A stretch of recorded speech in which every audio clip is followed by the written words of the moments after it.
jawaban hari ini? Luar biasa Kandes. Luar biasa. Kalau adik-adik semua nih gimana ya Kak? Kira-kira coba. Baik ya pastinya adik-adik. Nah Kandes, hari ini kita akan memulai ibadah sekolah minggu kita. Nah adik-adik semua yang masih di tempat tidur, ayo bangun semuanya. Ya, kita mau ibadah, kita sama-sama ibadah. Tapi sebelumnya, apa nih yang harus kita lakukan Kandes? Betul. Hari ini karena kita mau beribadah bersama-sama, jangan lupa adik-adik semua persiapkan untuk Alkitab yang terutama dan juga adalah alat-alat tulisnya. Oh ya adik-adik, bajunya juga harus rapi ya Kandes ya. Betul sekali. Jangan sambil bermain-main dengan temennya atau dengan kakak adiknya ya Kak. Tapi semuanya harus siap karena kita mau memuji nama Tuhan. Oke Kandes, untuk memulai ibadah kita mau angkat satu pujian. Kita mau katakan matahari bersinar terang.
Untuk adik-adik sekolah minggu semuanya, Kak Andes dan juga Kak Frede boleh persilakan duduk kembali.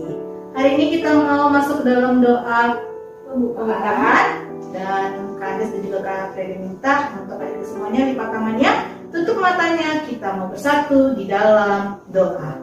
Selamat pagi Tuhan Yesus yang baik, terima kasih. Hari ini kami boleh kembali bangun dengan tubuh yang sehat, dengan napas kehidupan yang baru. Tuhan Yesus juga sudah menyertai kami dalam tidur semalam kami. Pagi hari ini kami mau kembali bersuka cita Tuhan, karena kami mau kembali beribadah, memuji nama Tuhan, dan juga kami nanti akan mendengarkan akan kebenaran firman Tuhan. Tuhan Yesus memberkati ibadah kami dari awal, pertengahan, hingga pada akhirnya. Terima kasih Tuhan Yesus yang baik, ampuni untuk setiap kesalahan kami sudah berdoa dan mengucap syukur, haleluya, amin. Amin. Kandes, hari ini kita mau belajar lagi tentang 10 perintah Allah. Kalau di minggu yang lalu kita belajar hukum yang kelima dan yang keenam, hari ini kita belajar perintah yang ke-7 dan yang ke-8. Perintah yang ke-7 adalah jangan berzina. Nah, yang ke-8 apa Kandes? Betul, untuk yang ke-8 itu adalah jangan mencuri. Ya. Baik adik-adik sekolah minggu semuanya, kita mau kembali menaikkan pujian kita. Yuk kita mau katakan siapa di sini yang sayang sama Tuhan Yesus Kak? Aku. Yeah. Lalu di sini siapa yang sayang sama mama papa kakak adiknya? Aku dong Kandes. Yes, betul sekali Kak Frede. Oleh sebab itu yuk mari sama-sama kita memuji nama Tuhan ya. Kita mau katakan Yesus sayang semua. Sayang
di rumah, Kak Frede dan Kak Andes mengundang adik-adik semua untuk bangkit berdiri karena sebentar lagi kita akan mengikrarkan pengakuan iman rasuli kita. Kita akan mengikrarkan secara bersama-sama. 1, 2, 3. Aku percaya kepada Allah, Bapa yang Maha Kuasa, Khalik langit dan bumi, dan kepada Yesus Kristus anaknya yang tunggal Tuhan kita, yang dikandung daripada Roh Kudus, lahir dari anak darah Maria, yang menderita di bawah pemerintahan Pontius Pilatus, disalibkan, mati dan dikuburkan, turun ke dalam kerajaan maut. Pada hari yang ketiga, bangkit pula dari antara orang mati, naik ke surga, duduk di sebelah kanan Allah, Bapa yang Maha Kuasa, dan akan datang dari sana untuk menghakimi orang yang hidup dan yang mati. Aku percaya pada Roh Kudus, gereja yang kudus dan am, persekutuan orang kudus, pengampunan dosa, kebangkitan daging, dan hidup yang kekal. Kini tiba saatnya Kak Fede dan juga adik-adik sekolah minggu semuanya kita mau masuk untuk mendengarkan akan kebenaran firman Tuhan. Dan kita mau kembali menaikkan pujian kita ya Kak. Kita mau katakan, Ku mau berjalan dengan juru selamatku. Kak Andes dan juga Kak Fede minta kita semua boleh bangkit berdiri.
Shalom adik-adik, selamat pagi. Hari ini sebelum kita mendengarkan firman, yuk kita mau berdoa. Lipat tangan, tutup mata. Tuhan Bapa kami yang baik, selamat pagi. Terima kasih kalau kami boleh memuji bahkan memuliakan nama-Mu. Bapa, tiba saatnya kami akan mendengarkan kebenaran firman Tuhan. Biarlah firman yang kami dengar boleh kami lakukan dalam kehidupan kami sehari-hari. Firman ini tidak lalu dengan begitu saja Bapa. Biarlah firman ini boleh berakar, bertumbuh, dan boleh berbuah. Biarlah kami siap untuk mendengarkan firman sekalipun masih secara online. Biarlah kami juga boleh siap dan kami boleh berkonsentrasi. Terima kasih Tuhan, hanya ke dalam nama-Mu kami berdoa dan mengucap syukur. Haleluya, amin.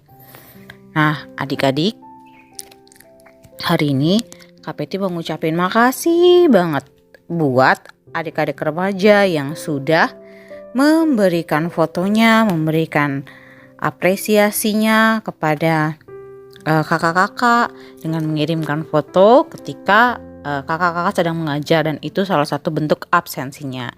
Yuk kita mau lihat siapa-siapa aja ya yang udah kasih foto ke Kak Andes sebagai bukti bahwa mereka ikut dalam ibadah ini. Kita lihat ya.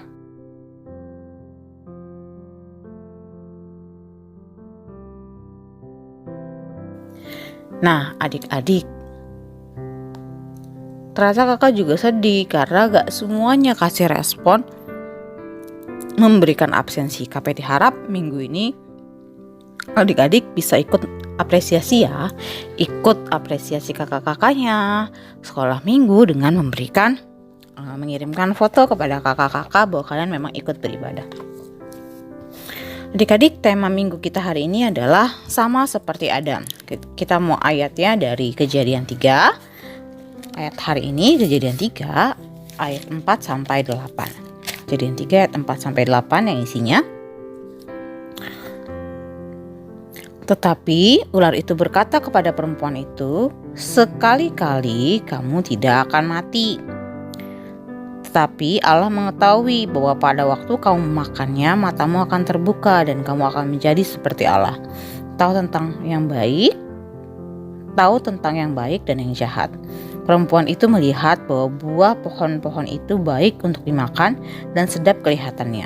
Lagi pula pohon itu menarik hati karena memberi pengertian. Lalu ia mengambil dari buahnya dan dimakannya dan diberikannya juga kepada suaminya yang bersama-sama dengan dia, dan suaminya pun memakannya. Maka terbukalah mata mereka berdua dan mereka tahu bahwa mereka telanjang. Lalu mereka menyamat daun pohon ara dan membuat cawat. Ketika mereka mendengar bunyi langkah Tuhan dan berjalan-jalan dalam taman itu pada waktu hari sejuk, bersembunyilah manusia dan istrinya itu terhadap Tuhan Allah di antara pohon-pohonan dalam taman. Nah, kakak rasa kisah ini adalah kisah yang sering kali kalian dengar, bagaimana manusia jatuh ke dalam dosa. Tadi Kak Peti bilang temanya sama seperti Adam. Kenapa Kak sama seperti Adam? Sekarang kakak mau tanya. Menurut adik-adik, Adam itu manusia apa bukan? Ya, manusia itu. Adam itu manusia. Sama seperti kita. Bahwa adik-adik, pertama-tama Tuhan menciptakan segala sesuatu itu baik adanya. Bagaimana Tuhan menciptakan Adam, bahkan hewan-hewan yang ada, sampai akhirnya Tuhan memberikan Adam seorang penolong, yaitu Hawa. Bagaimana segala sesuatunya itu baik adanya. Nah, sampai akhirnya manusia jatuh ke dalam dosa. Kenapa sih Kak manusia bisa jatuh ke dalam dosa? Adik-adik tahu bagaimana Hawa dirayu sama ular yang merupakan iblis untuk memakan buah yang Tuhan memang larang. Sekarang kakak mau ngajar bahwa kakak mau kasih tahu adik-adik bahwa gini adik-adik. Seringkali kita sebagai manusia lebih gampang terbujuk rayu oleh hal-hal yang tidak baik. Contoh simpel lagi nih. Misalnya kakak diajak ini, waktu dulu kecil kakak, udah nggak usah sekolah minggu, karena waktu itu zaman dulu banyak sekolah minggu pagi dan banyak banget film-film kartun. Udahlah nggak usah sekolah minggu, nanti aja. Ada beberapa kali kakak tidak pergi karena kakak memilih untuk menonton. Bahkan dari kecil pun kita lebih gampang kerayu hal-hal yang tidak baik. Hal-hal yang tidak baik itu apa? Hal-hal yang menyenangkan hati kita. Hal-hal yang pengen kita lakuin gitu. Hal-hal keinginan tahuan kita yang pada akhirnya mengakibatkan kita dosa. Sekarang kakak tanya buat adik-adik semua, misalnya adik-adik yang cowok, udahlah ayo ngerokok. Kalau nggak ngerokok, misalnya nggak diterima tongkrongan, pada akhirnya adik-adik ikut ngerokok apa enggak? Mayoritas pasti memilih untuk ngerokok. Atau misalnya teman-teman kalian yang lain ngajak kalian untuk ayo kita bolos yuk gitu. Kakak pernah bolos sekolah waktu itu diajak. Karena kenapa kakak kemakan rayu? Karena cuma dari awal permulaan hanya ingin tahu gimana sih rasanya bolos. Kayak apa sih orang-orang itu bolos tuh ngapain sih? Ternyata ketika kakak ngelakuin itu pas kakak SMA, kakak ngelakuin sekali. Ternyata itu rasanya bolos tuh ya nggak ngapa-ngapain, bosan dari pagi yang harus sekolah. Selain bosan, kakak bingung nggak tahu mau ngapain dari pagi karena harus sampai sore. Selain bosan, deg-degan, takut ketahuan, takut ada yang lihat masih pakai seragam. Jadinya nggak enak gitu. Nah itulah awal mula ke rasa ingin tahuan yang tidak baik akhirnya mengakibatkan dosa. Ketika Hawa tahu dengan jelas bahwa nggak boleh makan buah itu, dan Adam tahu nggak boleh makan buah itu, tetapi karena kerasa ingin tahuan dan ada iming-iming dari si iblis yang mengatakan bahwa nanti kamu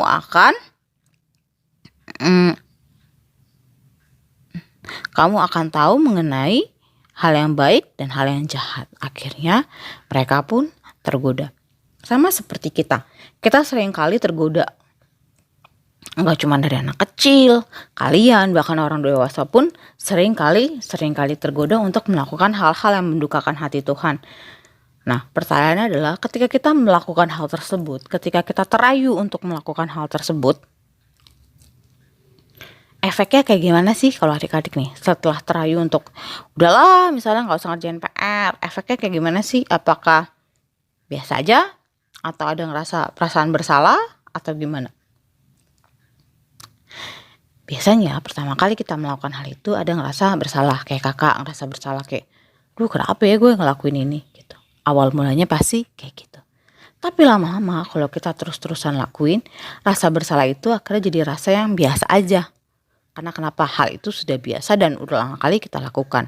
Dan jeleknya itu bisa menjadi karakter kita. Sama seperti bohong. Berawal dari coba-coba, ya udahlah gitu. Sampai akhirnya sekarang kalau kalian bohong rasanya rasa bersalahnya kecil apa besar? Kayaknya kalian kita ngerasa bahwa oh ya udahlah ya bohong, hal yang biasa, hal yang lumrah. Padahal Tuhan bilang upah dosa itu adalah maut. Enggak ada dosa kecil, enggak ada dosa besar. Bahwa upah dosa itu ialah maut adik-adik. Nah, makanya hari ini kakak mau mengajak adik-adik bahwa kita sama-sama yuk jangan gampang kita terayu, jangan gampang kita jangan gampang kita harus jadi anak-anak Tuhan yang punya pendirian, yang harus bisa berkata tidak dan tidak, iya dan iya. Dan ingat adik-adik, bahkan ketika kita punya seorang teman, belum tentu teman itu memberikan nasihat yang baik. Contohnya adalah gini adik-adik, ketika Tuhan memberikan Adam sebagai penolong, bahkan Hawa pun lemah dan Hawa pun akhirnya terayu bujuk si iblis. Kadangkala kita sebagai anak-anak remaja, zaman dulu kakak juga, kita lebih suka mendengarkan nasihat-nasihat yang teman kita kasih tahu. Udahlah lo gak apa-apa kayak gini. Padahal kita tahu dengan jelas nasihat yang diberikan teman kita itu adalah hal yang salah. Tapi telinga kita lebih suka mendengarkan hal-hal yang enak buat kita dengar.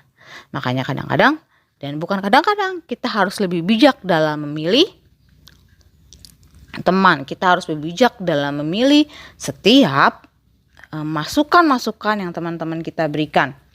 Nah, kakak berharap kalian tuh punya pendirian yang teguh di tengah pergaulan yang ada.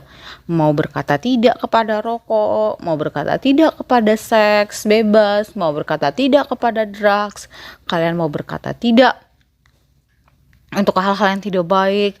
Salah satu contohnya lagi adalah sosial media. Kalian tahu bagaimana jahatnya sosial media. Bahwa di sosial media ada banyak orang-orang yang hanya ingin datang untuk menghancurkan, untuk menghasut adik-adik. Misalnya apa?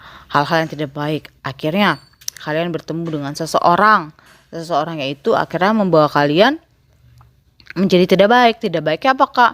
Jadi ngelawan orang tua. Gara-gara kalian berteman dengan dia, kalian jadinya nggak mau ngobrol sama papa. Kalian berpikir bahwa ya udah ini hidup gue, atau kalian punya pemikiran bahwa misalnya ada ajaran-ajaran yang tidak baik yang mengatakan bahwa ya udah nggak apa-apa, daripada hidup lo sia-sia, mendingan lo bunuh diri aja, misalnya kayak gitu. Sekarang kakak tanya, apakah hal itu baik? Nggak mungkin kan?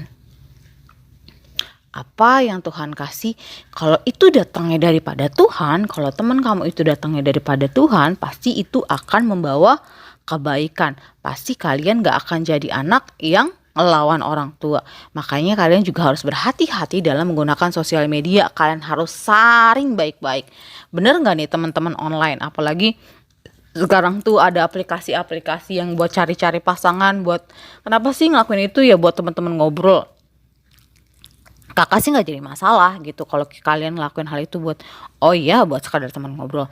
Tapi ingat adik-adik, kita juga harus menfilter, kita juga harus berhati-hati.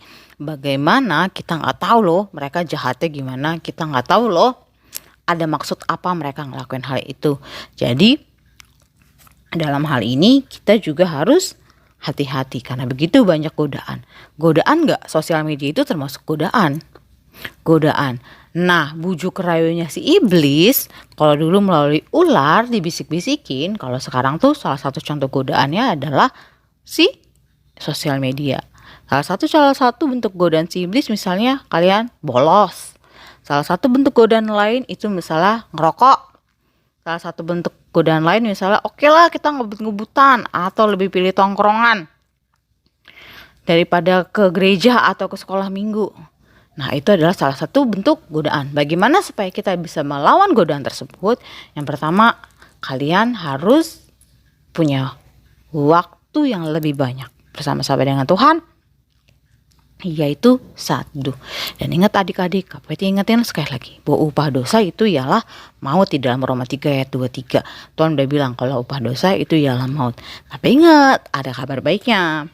Kabar baiknya itu adalah di 1 Yohanes 1 ayat 9. Jika kita mengaku dosa kita, maka ia adalah setia dan adil sehingga ia akan mengampuni segala dosa kita dan menyucikan kita dari segala kejahatan. Ingat, Tuhan bilang di Roma 3 ayat 23 upah dosa ialah maut, tapi di 1 Yohanes 1 ayat 9 Tuhan bilang kalau kita ngaku dosa, Tuhan itu setia dan adil. Tapi KPT mau ingetin lagi bahwa pengampunan yang Tuhan kasih itu hanyalah karunia semata. Hanya karena karunia Tuhan. Kalau sampai sekarang adik-adik baik-baik saja dan adik-adik ketika kita sudah melakukan dosa dan sampai saat ini kita baik-baik aja, itu hanya karunia Tuhan. Tuhan masih kasih kita kesempatan untuk kita berubah. Masalahnya adalah kita jangan pernah berpikir bahwa karunia yang Tuhan kasih itu adalah karunia yang murahan, yang gampangan. Oke nih aku hari ini buat dosa, oh besok Tuhan ampunin, oh buat dosa lagi, oh Tuhan ampunin. Terus saja adik-adik berulang-ulang. Gak seperti itu ya adik-adik ya, boy. Apa yang Tuhan kasih ketika Tuhan Yesus mati di kayu salib untuk menebus kita dari dosa, itu bukan hal yang murah. Jadi adik-adik ingat kalau ketika kita mau buat dosa, biarlah kita ingat oh ya Tuhan Yesus sudah terlebih dahulu mati. Bahwa setiap upah dosa ialah maut. Tapi ada karunia Tuhan yang begitu luar biasa yang menyelamatkan kita. Ingat ya adik-adik, ada satu karunia besar yang Tuhan berikan. Jadi jangan sia-siain karunia itu. Jangan tukar karunia yang luar biasa itu dengan hal-hal sepele, dengan hal-hal sampah, dengan hal-hal yang akhirnya mengecewakan hati Tuhan. Hari ini KPT juga mengajarkan adik-adik bahwa kita harus berhati-hati melawan godaan, kita harus berpendirian teguh, kita harus punya satu keyakinan bahwa iya katakan iya, tidak katakan tidak. Dan KPT baru ingat nih adik-adik, kalian pasti tahu dong yang namanya toxic relationship, di mana toxic relationship itu bagaimana ada satu hubungan, bukan hanya hubungan pacar, tapi ada hubungan yang pertemanan yang pada akhirnya namanya udah toxic, yang akhirnya beracun, yang akhirnya membawa kita melakukan hal-hal yang jahat. Misalnya ada geng-gengan, bully-bulian, akhirnya karena kalian ngerasa kalian superior, kalian akhirnya ngebully, atau kalian akhirnya memaklumi hal-hal yang tidak baik bahwa oh ya nggak apa-apa, itu adalah salah satu bentuk supaya kami ada, supaya geng kami eksis. Nah, jadi kalian juga harus berhati-hati terhadap toxic relationship. Kalian juga harus berhati-hati terhadap godaan. Untuk kalian bisa lolos daripada semua itu adalah dengan berdoa dan memiliki waktu saat teduh. Ingat ya adik-adik, KPT selalu ingetin adik-adik bahwa kalian sebagai anak-anak remaja harus memiliki integritas, harus punya pendirian yang teguh, karena pergaulan atau dunia yang ini adalah semakin jahat. Kalau adik-adik tidak punya satu pendirian teguh, pada akhirnya adik-adik akan bisa diombang-ambingkan, adik-adik akan bingung. Dan ingat, KPT mau kasih tahu bahwa ingat, upah dosa ialah maut. Dan itu juga berlaku buat kakak. Kakak harus ingat bahwa upah dosa ialah maut. Bahwa hari ini kalau kita masih hidup, kita masih ada, itu semua hanya karunia Tuhan semata. Biarlah hari semakin hari kita boleh semakin diubahkan dan kita boleh punya satu komitmen lebih untuk bertobat dan untuk tidak mudah terayu dalam godaan. Terima kasih adik-adik, selamat hari Minggu. Kakak tunggu ya foto-fotonya. Yuk kita mau tutup ibadahnya, kita mau berdoa. Bapa kami dalam surga, Bapa kami yang baik, selamat pagi. Terima kasih Bapa kalau hari ini kami boleh mendengarkan firman Tuhan. Biarlah firman yang boleh kami dengar ini terus Bapa boleh kami lakukan. Ajar kami untuk kami menjadi anak-anak remaja yang berintegritas, yang tidak mudah goyah terhadap godaan, tidak mudah jatuh ke dalam toxic relationship Bapak, tapi biarlah kami menjadi anak-anak Tuhan yang lebih daripada pemenang. Berdoa Bapak untuk setiap orang tua kami, apapun yang sedang mereka lakukan, Engkau boleh berkati Bapak, Engkau boleh terus kuatkan dan teguhkan hati orang tua kami. Kami teringat Bapak untuk ada beberapa jemaat kami Bapak yang terkena COVID. Tuhan Yesus ada bersama-sama mereka. Tuhan Yesus yang boleh menyembuhkan. Biarlah iman mereka boleh semakin kuat dan mereka tahu Bapak bahwa segala sesuatu ini hanya berasal daripada Tuhan. Dan biarlah kami sebagai anak-anak remaja boleh menjadi sahabat-sahabat doa untuk gereja kami, bahkan untuk teman-teman kami. Terima kasih Tuhan Yesus, terima kasih yang baik. Terima kasih Bapak yang baik untuk kesempatan pagi hari ini. Kalau kami masih beribadah, kami mengucap syukur Tuhan. Terima kasih Bapak, biar hanya ke dalam nama-Mu kami berdoa dan mengucap syukur. Haleluya, amin. Nah adik-adik, KPT mau titip pesan satu lagi. Sebentar lagi kita akan ulang tahun sekolah minggu. Kita akan merayakan ulang tahun sekolah minggu. KPT berharap adik-adik bawa terus dalam doa ulang tahun sekolah minggu dan supaya bisa berlangsung dengan baik di akhir bulan Juli ini. Dan kakak minta adik-adik tetap menjadi sahabat doa untuk teman-teman, bahkan gereja yang teman-teman kita atau orang tua teman kita yang lain yang sedang menghadapi COVID ya adik-adik ya. Selamat hari Minggu, Tuhan Yesus memberkati. Bye-bye.